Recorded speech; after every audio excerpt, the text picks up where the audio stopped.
సృష్టిస్తున్నాయి. 75 ఏళ్ల తర్వాత ఎవరైనా రాజకీయాల నుంచి రిటైర్డ్ కావాల్సిందే అంటూ మోహన్ భగవత్ చేసిన వ్యాఖ్యలు అటు భారతీయ జనతా పార్టీలోనూ ఇటు అన్ని రాజకీయ పార్టీల్లోనూ ప్రకంపనలు రేపుతున్న పరిస్థితి. ఏకంగా ప్రధాని మోదీనే టార్గెట్ చేస్తూ ఆర్ఎస్ఎస్ చీఫ్ ఈ వ్యాఖ్యలు చేశారా అంటే కాంగ్రెస్ నుంచి అవుననే సమాధానం వినిపిస్తుంది. కాంగ్రెస్ ఖచ్చితంగా కావాలనే ఆర్ఎస్ఎస్ని బీజేపీని ఇరకాటంలో పెట్టే కుట్ర చేసిందన్న ఆరోపణలు కూడా వినిపిస్తున్నాయి. మరోవైపు మోహన్ భగవత్ కూడా 75 ఏళ్ల వయసుకు చేరుకుంటున్నారు. ఈ నేపథ్యంలో మోహన్ భగవత్ కూడా మరి తప్పుకుంటారా ఆర్ఎస్ఎస్ నుంచి అన్న టాక్ కూడా నడుస్తుంది. ఒకవేళ ప్రధాని మోదీ 75 ఏళ్ల నిబంధనకి ఏదైతే ఉందో భారతీయ జనతా పార్టీ రాజ్యాంగం ప్రకారం 75 ఏళ్ల వయసుకు తప్పుకుంటే మోదీ వారసుడు ఎవరు అన్న దానిపై, అదేవిధంగా ఆర్ఎస్ఎస్ వారసుడు ఎవరు రాబోతున్నారు అంటే మోహన్ భగవత్ వారసుడు ఎవరు రాబోతున్నారు అనే దానిపై దేశవ్యాప్తంగా పెద్ద ఎత్తున చర్చ నడుస్తుంది. ఇదే అంశంపై ఈరోజు I news prime time debate చేపట్టింది. ఈ డిబేట్లో మనతో మాట్లాడేందుకు పుష్పలీల గారు, కాంగ్రెస్ మాజీ మంత్రి, అదేవిధంగా గంగాపురం వెంకటరెడ్డి గారు, బీజేపీ అధికార ప్రతినిధి, బండారు రామ్మోహన్ రావు గారు, రాజకీయ విశ్లేషకులు, జయరాం గారు, రాజకీయ విశ్లేషకులు మనకు అందుబాటులో ఉన్నారు. మరి కాసేపట్లో కొంతమంది గెస్టులు కూడా మనకు యాడ్ అవ్వబోతున్నారు. సో మొత్తంగా ఈ వ్యాఖ్యలు అయితే తీవ్ర దుమారాన్ని రేపుతున్నాయి. రాజకీయంగా పెద్ద ఎత్తున చర్చ నడుస్తున్న పరిస్థితి. ముందుగా గంగాపురం వెంకటరెడ్డి గారు, మొత్తంగా ఆర్ఎస్ఎస్ వ్యాఖ్యలతో ప్రకంపనలు సృష్టిస్తున్న పరిస్థితి. మొత్తంగా మోడీ తప్పుకోబోతున్నారు. ఇక అమిత్ షా, మోడీ ద్వయం అంటే ఇక్కడ అమిత్ షాని కూడా యాడ్ చేస్తున్నారు. అమిత్ షా కూడా తప్పుకోబోతున్నారు. మోడీ వారసుడిగా ఎవరిని ప్రొజెక్ట్ చేయబోతున్నారు ఏంటి? ఇక్కడ రెండు పేర్లు వినపడుతున్నాయి. ఒకటి దేవేంద్ర ఫడ్నవీస్, రెండు యోగి ఆదిత్యనాథ్. సో మొత్తంగా ఇంత తతంగం నడుస్తుంది. నిజంగా మోడీ తప్పుకోబోతున్నారా ఏంటి? ఏం చెప్తారు వెంకటరెడ్డి గారు? వెంకటరెడ్డి గారు, హలో వెంకటరెడ్డి గారు, నా వాయిస్ వినపడుతుందా మీకు? వినపడుతుంది. నా వాయిస్ రావడం లేదా?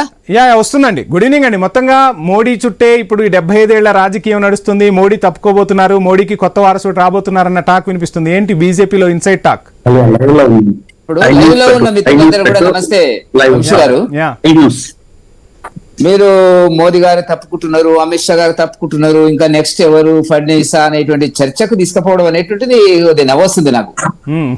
రాజకీయ విశ్లేషణ అనేటువంటిది ఆ రకంగా వెళ్ళడం అనేటువంటిది ఏదో అయిపోయినట్టు, జరిగిపోయినట్టు, ఇక ఇదే బాకీ ఉన్నట్టుగా మా చర్చ అనేటువంటిది పెట్టడం అనేటువంటిది బహుశా చాలా మంది ప్రతిపక్ష పార్టీలకు, ముఖ్యంగా కాంగ్రెస్, దేశంలో ఉండేటువంటి ఇతర పార్టీలు మోదీ ఉన్నంత కాలం మనం గెలవలేము, మోదీ లేకుంటే బాగుండు అని వాళ్ళు కోరుకుంటే తప్పులేదు. కానీ అది వాస్తవానికి చాలా దూరంగా ఉన్నటువంటి సమస్య. మోహన్ భగవత్ గారు మాట్లాడింది ఏంది?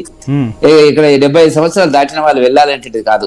ఇక్కడ జరిగినటువంటి దాన్ని మొన్న 9వ తారీఖు నాడు నాగ్పూర్ లో జరిగినటువంటి ఒక సమావేశంలో అక్కడ కూడా ఏంటంటే జ్యేష్ఠ సంఘ ప్రచారక స్వర్గీయ మోరోపంత్ పింగ్లేకు సంబంధించినటువంటి ఆయన ఆర్ఎస్ఎస్ భావజాలం నుండి హిందుత్వ భావజాలం మీద చాలా జీవితాంతం కృషి చేసినటువంటిది, ఏ రాజకీయ పదవులు కూడా తీసుకున్నటువంటి ఒక వ్యక్తి, మహా గొప్ప వ్యక్తి సంబంధించినటువంటి ఒక పుస్తకం ఏదైతే ఉన్నదో ఆ పుస్తకము హిందూ రిసర్జెన్స్ అనేటువంటి పుస్తకము, the architect of Hindu resurgence అనే పుస్తకాన్ని ఆయనకు అంకితం చేసేటువంటి పరిస్థితి లోపల, దాన్ని దృష్టిలో పెట్టుకుని రాసి ఆయన భావజాలాన్ని ముందుకు తీసుకుపోయే పరిస్థితి లోపల సమావేశంలో మాట్లాడినప్పుడు ఒక రెఫరెన్స్ అనేక అంశాలను మోహన్ భగవత్ గారు మాట్లాడడం జరిగినటువంటిది. అది ఒక్కటే కాదు మాట్లాడింది.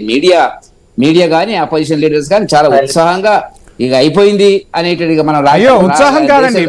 మొన్న ఎలక్షన్స్ అప్పుడు కూడా ఒక నిబంధనను తీసుకొచ్చారు. కీలక నేతలు, సీనియర్ నేతలకు టికెట్ కూడా ఇవ్వని పరిస్థితి భారతీయ జనతా పార్టీలో 75 ఏళ్ల నిబంధనకు లోబడి. సో ఆ నిబంధనను బేస్ చేసుకుని నెక్స్ట్ మోడీ కూడా వెనకడుగు వేయబోతున్నారా అంటే మోడీ రాజకీయాల నుంచి తప్పుకోబోతున్నారా?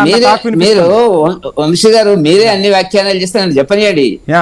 ఎల్కే అద్వానీ ఎగ్జాంపుల్ చెప్తారు. ఎల్కే అద్వానీ గారి వయసు ఇప్పుడు 97 సంవత్సరాలు. 18వ లోకసభకు ఆయన ఎన్నికైనాడు 2014లో, మీరు గుర్తుపెట్టుకోండి. అంటే ఆయన సుమారుగా 90 సంవత్సరాల వరకు పార్లమెంట్ సభ్యుడిగా ఉన్నమాట వాస్తవం. అవునా?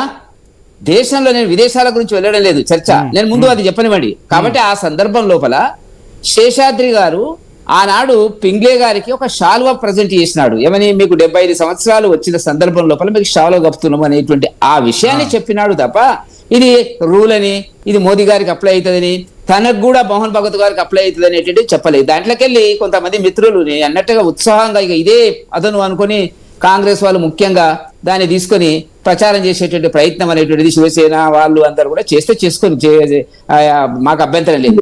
కాకపోతే అదే నిర్ణయం అనేటువంటి పద్ధతుల కాదు. భారతీయ జనతా పార్టీ 2029లో మోదీ గారి నాయకత్వంలో ఎన్నికలకు వెళ్తది, దాంట్లో ఏం సందేహం లేదు.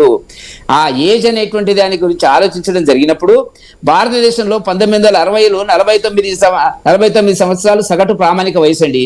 ఇవాళ మీకు తెలుసో తెలియదో చాలా మంది మిత్రులకు నేను చెప్తున్నటువంటిది ఏంటంటే భారతదేశంలో మహిళల యొక్క ప్రామాణిక వయసు 75, 75.5, 76 సంవత్సరాలకు వచ్చింది. పురుషులది 74, 75 సంవత్సరాలకు వచ్చింది. ఒకనాడు షష్ఠి పూర్తి ఎందుకు జరుపుకున్నామండి వంశీ గారు? 60 ఏళ్ళు వెళ్తే మహా గొప్ప అనేటువంటి దాని కింద షష్ఠి పూర్తి జరుపుకున్నాం. ఇవాళ అట్లా లేదు పరిస్థితి. మోదీ గారు శారీరకంగాను మానసికంగాను అన్ని రకాలుగా ఫిట్ అయినటువంటి వ్యక్తి. ఆయన రోజు మాట్లాడే పద్ధతి గాని, ఆయన వెళ్తున్న ప్రయాణాలు గాని ఏ మాత్రం కూడా అనుమానం లేదు. మొత్తంగా ఇది కాంగ్రెస్ కుట్ర అని తేల్చేశారా? అది కాంగ్రెస్ కుట్రే కాదు, ఈ దేశంలో మీడియా కుట్ర కూడా.